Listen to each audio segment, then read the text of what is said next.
এই তোর টুপি মাথা থা টুপি খোল টুপিটা তোর হাতে রাখ জমা দাসে দিছি টুপি তার দিস না। আচ্ছা বন্ধু, তাহলে তুই তাড়াতাড়ি যাই গিয়া, নাহলে তোর বিমানের টিকিট মিস করবি, গাড়ি ঘোড়া হয়তো না, জাম অনেক। তে এক কাম করো, অনেক তাড়াতাড়ি বাড়ি ওটা করলে বাড়ি খাইছ তো, তুই তো সব সময় খাস। তো যাই গিয়া বন্ধু, ওটা ভাড়া দি। যা বন্ধু যা চিন্তা করিস না বন্ধু।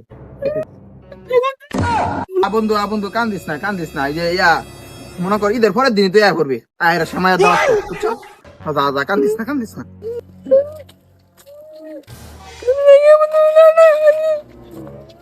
টাটা বন্ধু টাটা, তোরে অনেক মিস করাম। এই 12টা মাস তো করে খারাপ বানায় রাখতাম, এই একটা মাস লেগে পারি না, এই একটা মাস শুনে বিমানটা তাই না যাইতাম গানাইলে। এই যে বিমান আয় পড়ছে আমার, যাই যাই তবে দেখ আমি 1 মাস পরে খারাপ আইতেছি।